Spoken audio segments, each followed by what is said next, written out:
what is the value of filmy playback singing nowadays? Like, should we take it as profession? What do you advise? Nothing wrong in taking playback singing as advice. Relatively, there used to be only few singers. These days, there are lots of singers. You could see. ఇప్పుడు భాష pronunciation తెలియకపోయినా కూడా వైవిధ్యం కావాలని ఎవరెవరి చేత కూడా పాడిస్తున్నారు. At least it is wide open. They are trying to give chance to more number of people.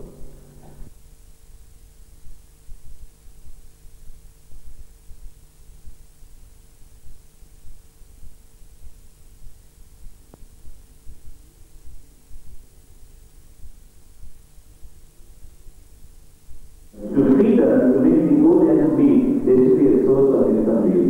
There are people who are nobody with money. God has designed them to become singers. They deserve to become singers. Nothing like becoming singers. But if the ultimate motive is becoming a playback singer or not, that is not the question. Or that should be all the reason. Yes. So, how do you control the voice? I mean, in choral, it is very difficult to compose the song to each and everybody's comfort. So for a general key, the song is made. That key, if it is very difficult to use, and how you have to sing in the top range. Singing a song like a Pradhan song you are singing, then you try to restrict, but same time singing soft on top, which is very difficult. You are singing false like something. So that suits to certain songs, not to all songs. So depending upon the rough, the content of the song, you can improvise. Thank you very much. Most welcome. Social problem.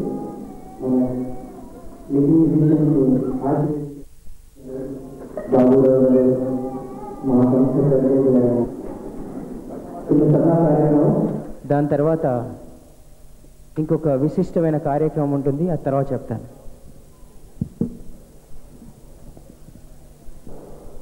Please దయచేసి ఎక్కడ వాళ్ళు అక్కడే కూర్చోండి. సభా కార్యక్రమం కూడా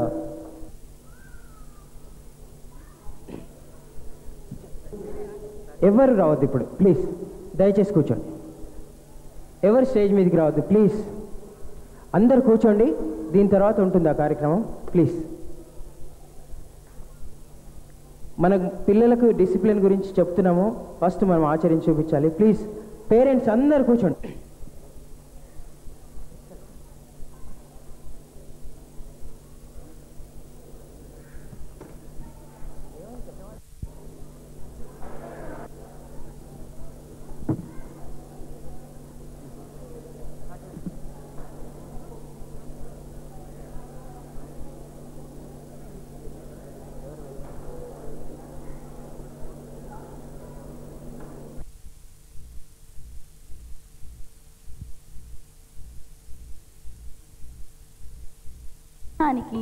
భరతమాత పులకరించదా? అదిగో ఆ పసి మనసుల వందనాన్ని మనము పంచుకుందాం. భరతమాతకి వందనమందాం.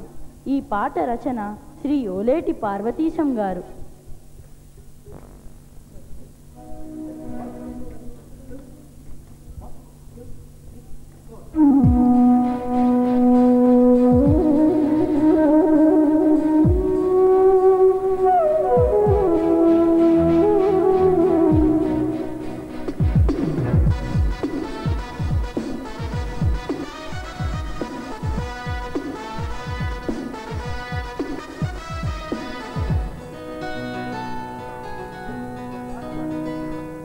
వందనం జనని కవివందనం పలుకుదాం ధరణి జనులందరం. ప్రణవ మంత్రానికే ప్రాణమీ భారతం, జగతి సర్వానికే వేదనాద జీవధార చిలికిన దేశం. వందనం జనని కవివందనం పలుకుదాం ధరణి జనులందరం. ప్రణవ మంత్రానికే ప్రాణమీ భారతం, జగతి సర్వానికే వేదనాద జీవధార చిలికిన దేశం.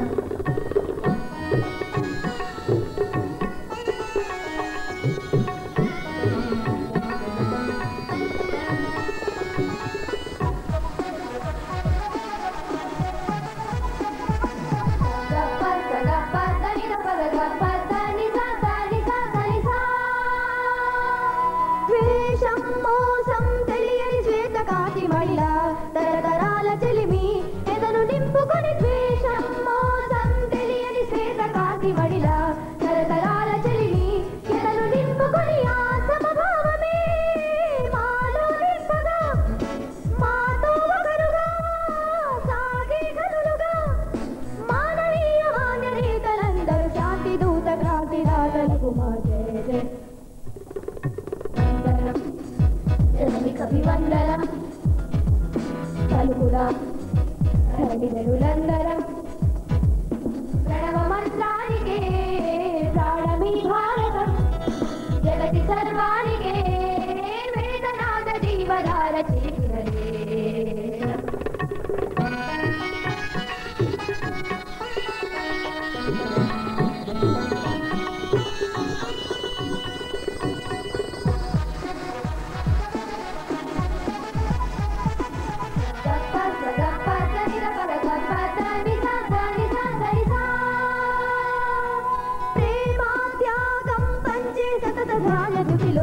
వెలుగుదారి వంక తలుపు తెరుచుకొని ప్రేమ త్యాగం పంచే సతత ధ్యాన దిటిలో వెలుగుదారి వంక తలుపు తెరుచుకొని లోకాలన్నిటా శాంతి సౌఖ్యము ఒక్కటే లక్ష్యమై సాధనే ధ్యేయమై సామవేద గాననాద జరిలా సాగు మేటి నేటి దాటి జయ హింద్ వందనం జనని కవి వందనం ధరణిధరులందరం ప్రణవ మంత్రానికే ప్రాణమీ భారతం జగతి సర్వానికే వేదనాద జీవధార చిలికిన దేశ వందనం భారతం వందనం భారతం వందనం It houses the most ancient sacred texts which act as storehouses of knowledge. It was here that great saints were born. We salute our motherland with devotion. Jai Hind! Vande Mataram అంటూ ఎలుగెత్తి భారతమాత కీర్తిని దిగంతాలలో ప్రతిధ్వనింపచేస్తూ ఈ చిన్నారి గలాలు స్వర్ణభారతి ఔన్నత్యాన్ని ఎలా చాటి చెప్పుతున్నాయో వినండి. ఈ పాట రచన శ్రీమతి నరేష్, శ్రీమతి జుక్తా, శ్రీ కె రామాచారి గారు. ఈ పాటలన్నిటికీ సంగీతము సమకూర్చిన వారు శ్రీ కె రామాచారి గారు.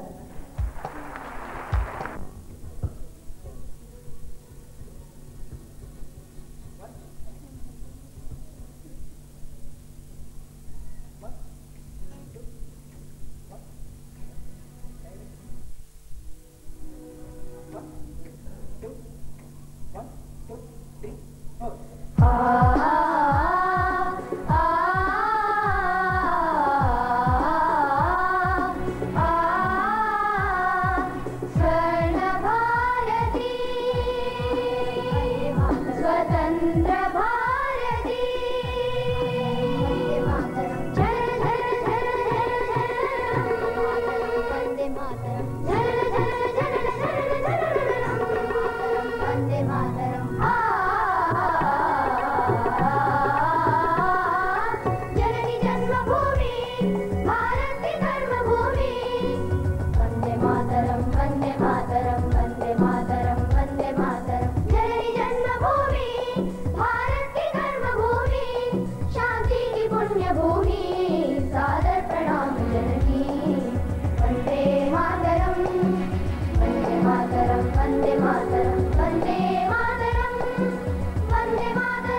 धाम है स्वर्ग धाम, हम कर ले तुझे प्रणाम।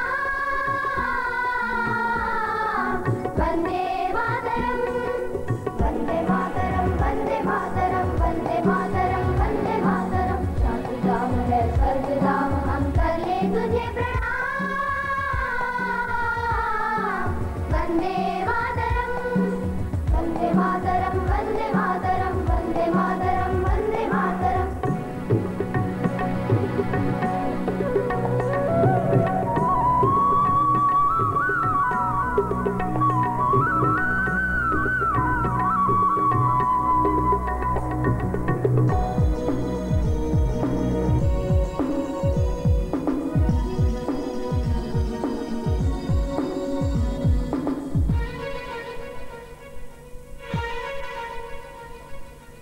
सरे मरे सरे मा पानी पा मा पानी सरे सा नी पा।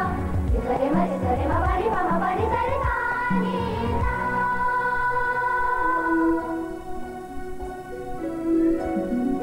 जननी जन्मभूमिश्च स्वर्गादपि गरीयसी, जननी जन्मभूमिश्च स्वर्गादपि गरीयसी। ये धरती हमारी सबसे महान है, ये पुण्य भूमि माँ के समान है। ये धरती हमारी सबसे महान है, ये पुण्य भूमि माँ के समान है। हिंदू मुस्लिम सिख ईसाई हम सब मिलकर भाई भाई, दिल से दिल मिलाकर भाई, दिल से दिल मिलाकर भाई। साथ साथ हम साथ सुरों से कर ले भारत माँ की आराधना, स्वरों से अर्चना। सानी पा मारे सारे सत सरे सत हरे हरे सत सत सरे सत हरे हरे सत। साथ साथ हम साथ सुरों से कर ले भारत माँ की आराधना, स्वरों से अर्चना। सरे बाबा मामा मरे मरे सरे सरे सरे सरे सरे सरे सरे मरे सरे मा पानी पा मा पानी सरे सा नी पा। सरे मरे सरे मा पानी पा मा पानी सरे सा नी सा। जननी जन्मभूमि भारत की धर्मभूमि, वंदे मातरम, वंदे मातरम, वंदे मातरम, वंदे मातरम। जननी जन्मभूमि भारत की धर्मभूमि, शांति की पुण्य भूमि, सादर प्रणाम जननी। वंदे मातरम, वंदे मातरम, वंदे मातरम, वंदे मातरम, वंदे मातरम, वंदे मातरम, वंदे मातरम, वंदे मातरम, वंदे मातरम, वंदे मातरम, वंदे मातरम।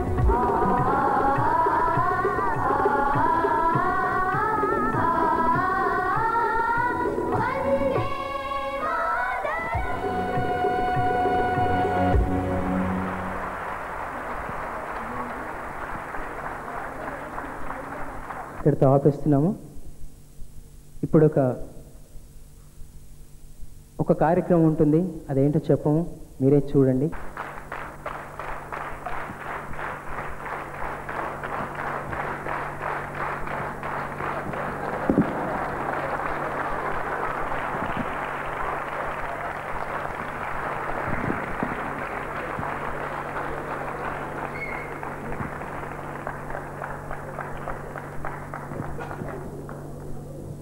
మేము ఈ అకాడమీలో ఎలా పాడాలి ఆ టెక్నిక్స్ మేము సాధ్యమైనంత వరకు నేర్పిస్తున్నాము. ఇక్కడ మా మిత్రులంతా ఉన్నారు, శశికళ, సురేఖ, కృష్ణ, నీరజ్, వీళ్ళందరి సహకారంతో వాళ్ళకి పాట ఎలా పాడాలో నేను నేర్పిస్తున్నాను. కానీ ఇప్పుడు కొన్ని వాళ్ళకి ఒక చిన్న ఆశ ఉంది. వాళ్ళందరూ కూడా బాలుగారంత గొప్ప గాయకులు కావాలని కోరికగా ఉంది వాళ్ళకి అందరికీ. సో అది ఎలా అవ్వాలో వాళ్ళు కొన్ని ప్రశ్నల ద్వారా బాలుగారిని అడుగుతారు. వాళ్ళకి ఆ టెక్నిక్స్ అని చెప్తారు. అది కార్యక్రమం. ఇప్పుడు ఇంకొకళ్ళు అడుగుతారు.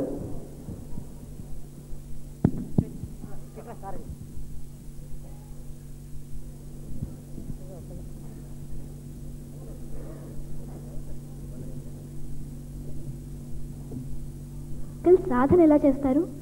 ఎక్కువ సాధన చేస్తే గొంతు స్ట్రెయిన్ అవుతుందా? ఇప్పుడు ముందుగా ఇక్కడ ఎందుకు రమ్మన్నారు స్టేజ్ మీద తెలియదు, సరే కూర్చోబెట్టారు, బాగుంది. నేనేదో చాలా సంగీత విద్యలో ఆరితేరిన వాడిని, ఏదో సాధించానని చెప్పి కొన్ని ప్రశ్నలు అడగదలుచుకున్నారు.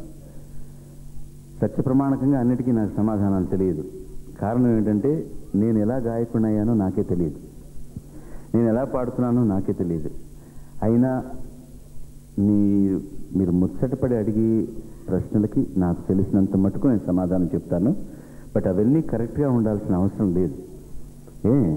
సో నేను మీలాంటి వాడినే, కాకపోతే మీకంటే ఒక 40 సంవత్సరాల ముందు పుట్టాను, అంతే, తేడా ఏం లేదు. ఇప్పుడు నువ్వు అడిగిన ప్రశ్న ఏమిటి, సాధన ఎలా చేయాలి, సాధన ఎక్కువ చేస్తే గాత్రానికి ఏమన్నా ఇబ్బంది ఉందా అని. మీరందరూ కొద్దో గొప్ప సంగీతం నేర్చుకుంటున్న వాళ్ళే, గురువు దగ్గర అందరూ శాస్త్రీయ సంగీతం నేర్చుకుంటున్నారు. ఇక్కడికి వచ్చిన తర్వాత లలిత సంగీతాన్ని ఇలాంటి గురువుల దగ్గర నేర్చుకుంటున్నారు కదా.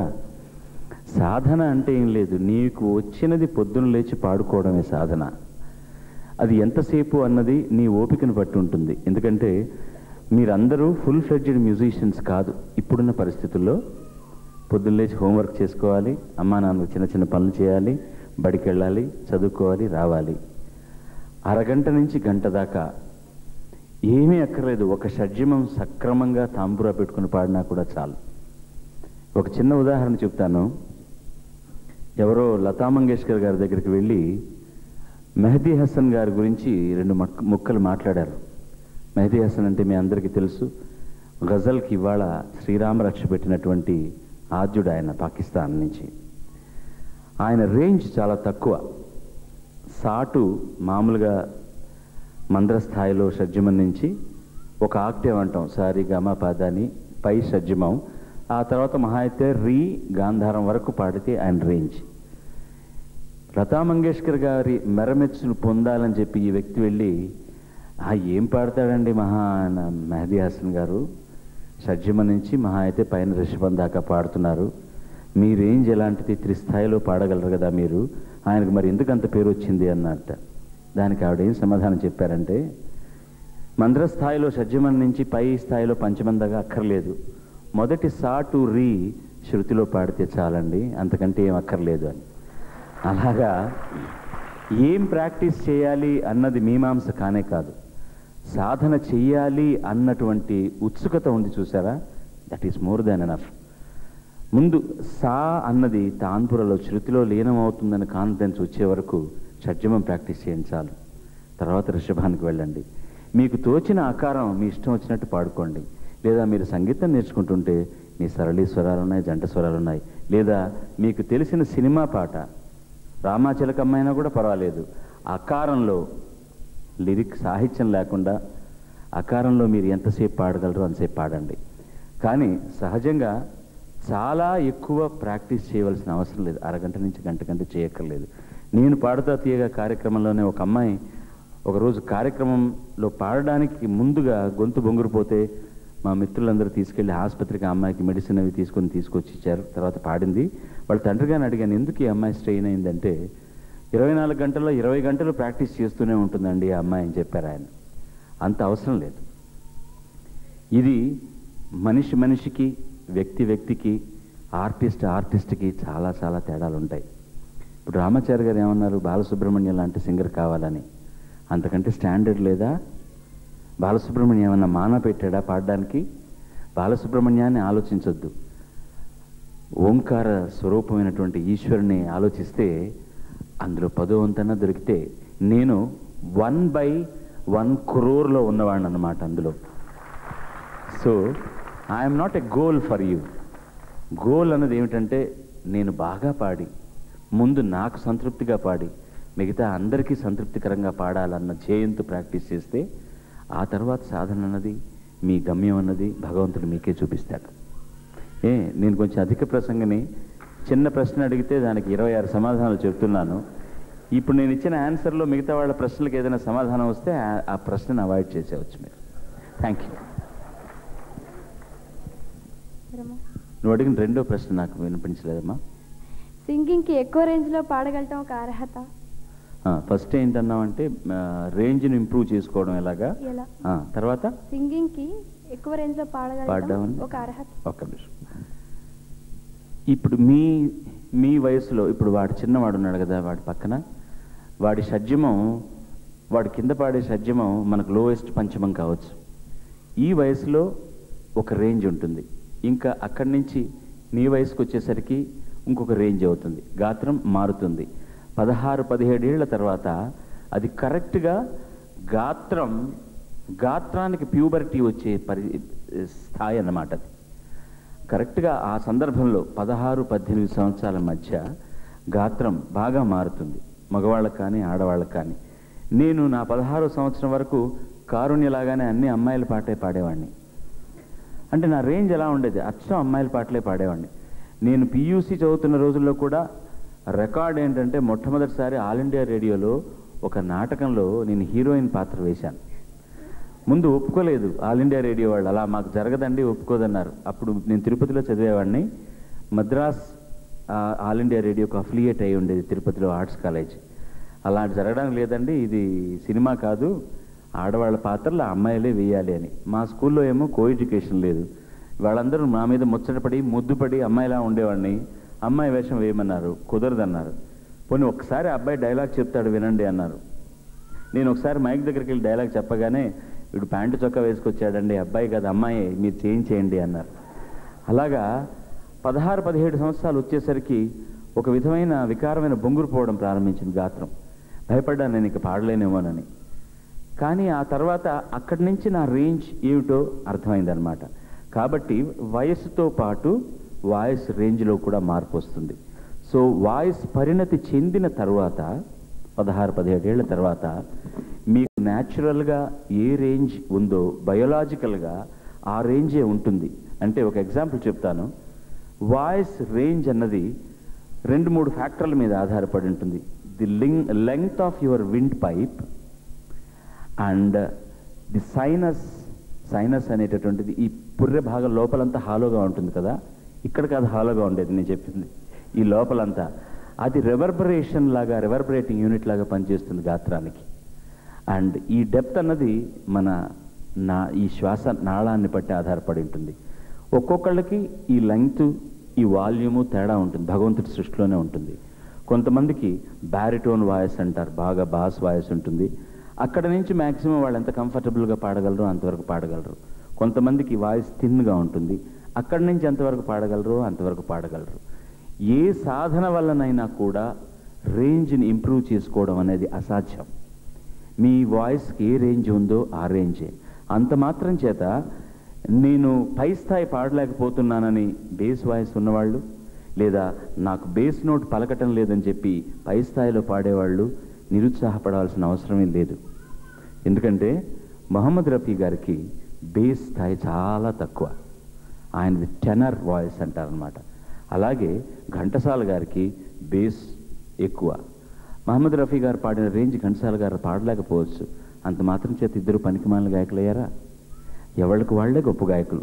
మనకున్న పరిధిలో సుశ్రుతిలో అనుభవించి పాడితే అందరూ ఆనందిస్తారు. అందుకనే అన్నారు శిశుర్వేత్తి పశుర్వేత్తి వేత్తి గానరసం పణి అని. కాబట్టి రేంజ్ పెంచుకోవాలి అని లేనిపోని ప్రయత్నాలు చేయకండి. మీ రేంజ్ మీకే. కంపోజ్ చేసేవాళ్ళ తెలివితేటలను బట్టి నీ రేంజ్ ఏమిటో నీకు ఆ రేంజ్లోనే ఇవ్వాలి. ఇవాళ అల్లాహ్ అక్బర్ పాడాడు, ఎంత అద్భుతంగా పాడాడు. తన ఆ రేంజ్ నాకే ఒకసారి ఒళ్ళంతా పులకరించిపోయిందన్నమాట. ఇంకొక 4 సంవత్సరాలు వెళ్తే ఆ రేంజ్లో అతను పాడలేకపోవచ్చు. He will get more maturity, more base in the voice. కాబట్టి రేంజ్ అనేటటువంటిది ఒక గాయనికి కానీ గాయకుడికి కానీ అతను చెందిన పరిణతికి ఒక గీటురాయి మాత్రం కానే కాదు. కొన్ని పాటల్ని మనం అప్పుడప్పుడు పైకి వెళ్ళినప్పుడు ఫాల్స్ వాయిస్లో పాడొచ్చు. ఎప్పుడైనా మీరు బాలమురళీకృష్ణ గారు కచేరీ చేసినప్పుడు చూడండి, 4 స్థాయిలు పాడతారు ఆయన. త్రిస్థాయిలో పాడగలిగిన రేంజ్ ఆయనకున్న 4th స్థాయిలో ఫాల్స్ నోట్స్లో కూడా పాడగలరు ఆయన.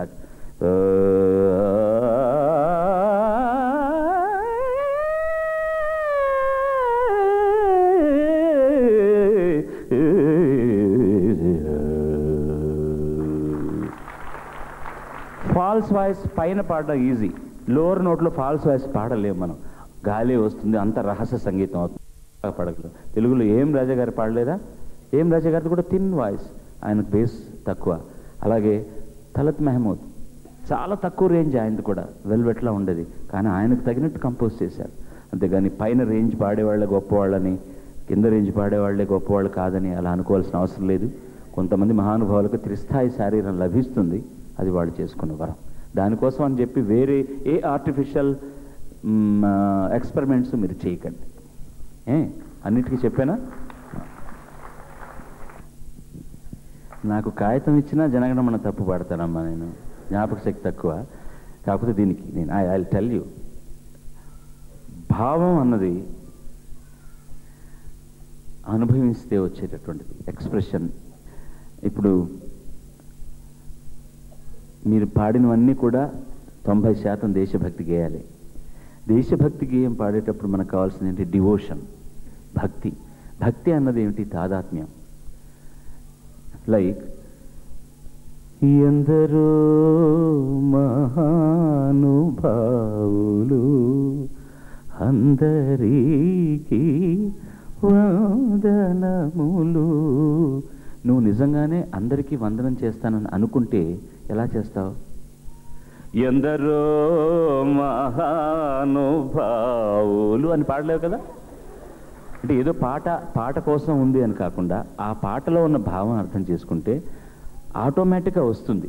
దానికి ఏంటంటే కావాల్సింది, you should first try to enjoy ఆ పాటలో ఉన్న భావాన్ని. అది రొమాన్స్ కావచ్చు, పెథోస్ కావచ్చు, భక్తి కావచ్చు, కరుణరసం కావచ్చు, భీభత్స రసం కావచ్చు, రౌద్ర రసం కావచ్చు, ఏదైనా. మిగతా వాళ్ళందరూ ఆంగికంగా, శారీరకంగా, మొహంతో, ముఖ కవళికలతో జనం చూసేటట్టు చేసే పర్ఫార్మెన్స్ని మనలాంటి వాళ్ళు మైక్ ముందు గొంతుకుతో చేస్తామన్నమాట. వాళ్లకు మనకు తేడా ఏమీ లేదు. వాళ్ళు ఇన్ని వ్యవహారాలను యాక్ట్ చేయడానికి వాడితే మనం కేవలం గొంతుకునే వాడుకుంటాం. ఆ గొంతుకులో పలికించడం ఎలాగంటే మనకిచ్చినటువంటి సాహిత్యాన్ని అర్థం చేసుకుని ఆ ఎక్స్ప్రెషన్ ఇవ్వడం. జన్మభూమి నా దేశం నమో నమామి, కన్న తల్లి నా దేశం సదా స్మరామి. వాల్యూమ్లోనే తేడా ఉంది కదా. అది అనుభవం మీద వస్తుంది, ఎవరికి రాదు. ఇవాళ నేను పాడిన మొదటి పాటలు వింటే నా మీద నాకే అసహ్యం వేస్తుంది. ఎందుకు ఇలా అప్పుడు అపశృతులు పాడాను, ఏం ఎక్స్ప్రెషన్ లేదే, బాడీ లేదే బాయ్స్లో. ఇప్పుడైతే బాడీ వచ్చింది, అప్పుడు ఆ బాడీ కూడా లేదనమాట. So first you should try to enjoy the song. నువ్వు ఎంజాయ్ చేసుకున్నావు అనుకో, చుట్టుపక్కల అన్నీ మర్చిపోయి కళ్ళు మూసుకొని if you try to enjoy it, అది 120% you can see in Mohammed Rafi Sahab. ఆయన పాడిన పాటలు కనుక కళ్ళు మూసుకొని వింటే ఆయన నవ్వుతూ నీ చెవి దగ్గరికి వచ్చి పాడినట్టు వినిపిస్తుంది. లైక్ ఒకసారి డి డి డి డి డి సౌండ్ చేయండి. తాన్పురా కాకుండా మామూలు ఏదైనా ఒకటి ఉన్నవండి. అదేనా డి? तेरी आँखों के सिवा दुनिया में रखा क्या है, जो उठे शुभ तले, जो झुके शाम तले, मेरा जीना मेरा मरना इन्हीं पलकों के तले, तेरी आँखों की. Watch my face. ఇప్పుడు నిజంగా నిన్ను గురించి పాడుతున్నాను అనుకో ఈ పాట.